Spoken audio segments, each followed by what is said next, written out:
Hello and welcome to today's edition of Sunday Sauce.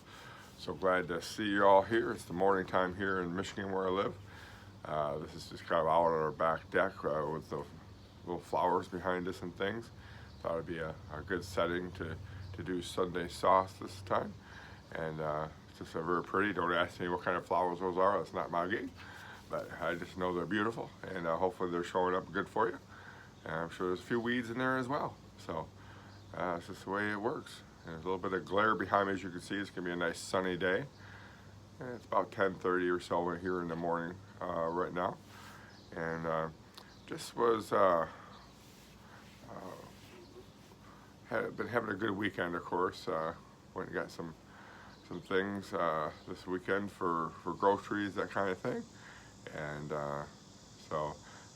For those of you that aren't familiar with Sunday Sauce, what it is basically a devotional that I do. Try to change things up a little bit and kind of have some of the outdoors of Michigan in the videos right now. So I just figured I'd start here right at home. And from here on out, hopefully, depending on weather, of course, we'll try to do some on location at different parks and things in Michigan. So, that being said, let's go ahead and get into this devotional. And see what we come up with. This devotional kind of starts with a story that I have not too long ago. I think it was a couple weeks ago. I went to a grocery store and I did not have any of my debit cards with me or anything. So I'm like, oh, that'll be all right. I've got a check, those things on paper, those little checks that nobody uses hardly anymore. But I had one in my wallet. It had been in there a long time because, it's not something that I use too often, but it was there just for emergencies in a case something like this where I didn't have my debit card with me. So I went into the store and got, I think it was like $35 worth of groceries, somewhere in there, and went to check out. And they got those little scan reader things that, they put the check in, goes, that noise, or something like that anyway. And what happened is it could not read the bar area down there, the numbers for the account. And she couldn't figure them out either. She was trying to manually type them in, and we just, between her and I, we just could not read it because it was so kind of worn out since it's been in my wallet so long.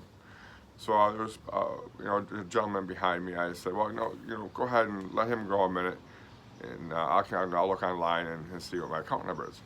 He said, oh, no, sir, you go. So I said, no, you go ahead. And, he just had like one thing he was checking out. So in the meantime, I was just sitting there and just, trying to look on my phone, trying to find out where the account number is and that kind of thing. And so I go back to her. He checked out and he was going to say, hey, I found the account number. And she just kind of paused for a little bit and handed me the check back, which they normally do when it goes through. They just give you your check back. It's all electronic. And she said, I said, oh, great, the scanner went through the scanner. She said, no, that gentleman before you just paid for your stuff. I said, no way. I mean, that's kind of thing never happened to me. And by the time I turned around and looked, which is why she paused a little bit because he had asked her to, he was gone. I looked in the parking lot, just couldn't find it. Just a stranger doing something like that, and that was so kind and so nice. So that's kind of what I'm talking about here today, is helping others. There's a lot in the Bible about helping others and things like that. So I'd like to get into Matthew 25, 44, and 55. So let me turn the page here a minute. Hope I'm not too wobbly here. Let's see here. I got the page number already written down here. Matthew 25.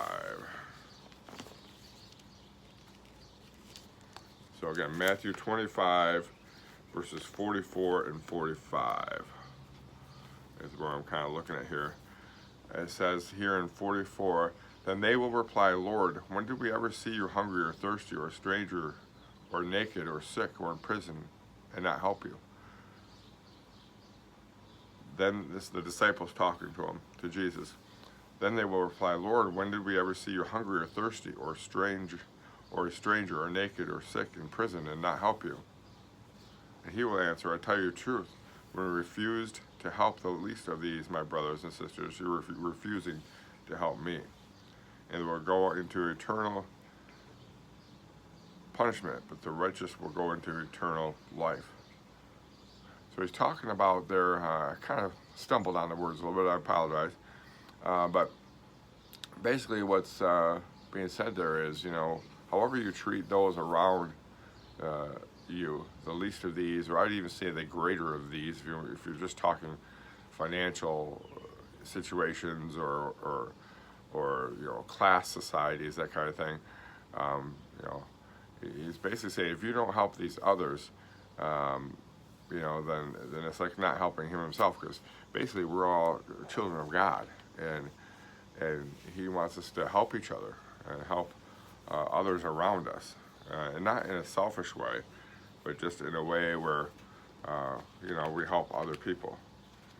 So, and I think that's good. I mean, just remember how you live your life affects God, in a way that he can, sometimes he'll might be disappointed, but just he wants you to treat people like he would treat you, how he does treat us, without judging and all this, and just help people. And like that person helped me. That was just a random thing. He didn't know me. He didn't know my situation. Didn't know if I had money, didn't have money. He knew nothing about it. But I believe he was probably a Christian, and God prompted him to do that. And he was in a position where he could do it financially, probably, I would think. And so he listened to God's prompting and did it.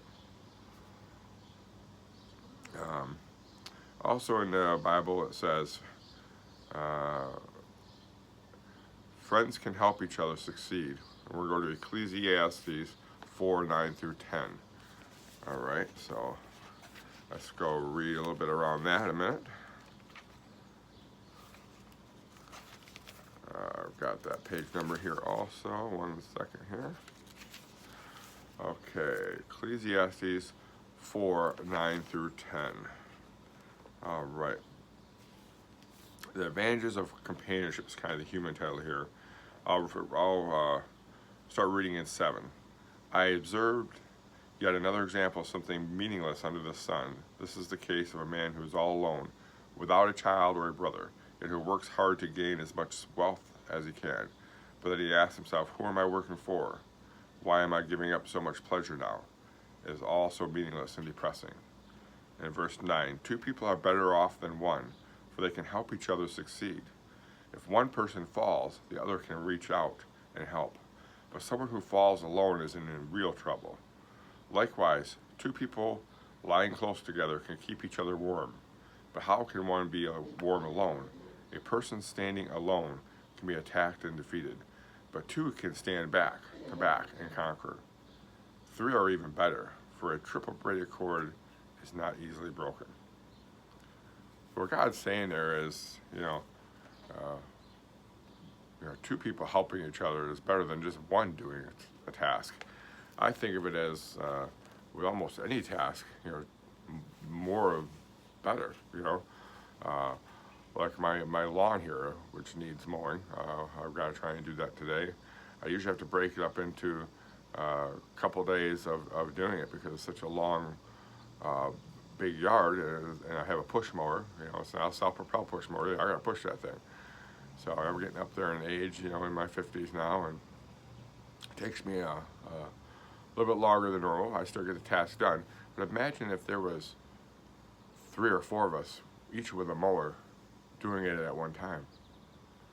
I mean, that task would be done in no time flat, and no one would be winded and sore and all that.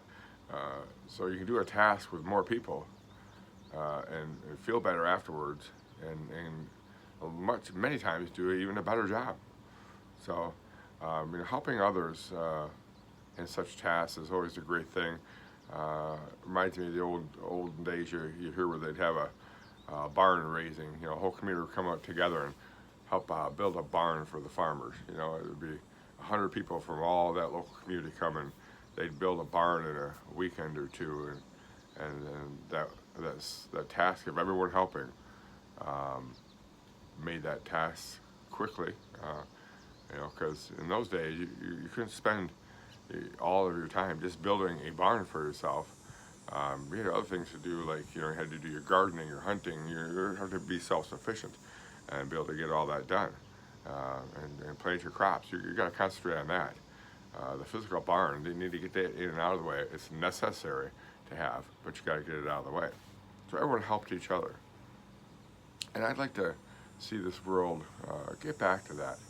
Um, I think people still help each other, which was evident in the story I told you earlier.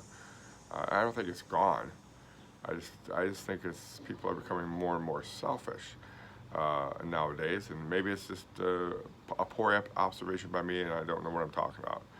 But I think it's become that way, and I just would like Christians, especially those that have accepted Jesus in their hearts, to see if you can find a way to be kind to someone today, to help them.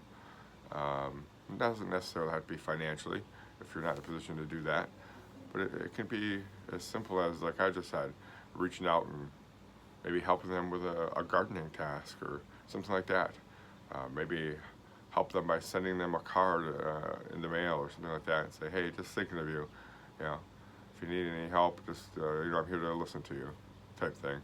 So, all of that being said, use your imagination, use the promptings that God gives you if you're a Christian, and I just hope you have a great rest of your week this week, or whatever you're hearing this video. I hope you're received well, and wishing you all the best and praying for you all and love you all. Have a great day.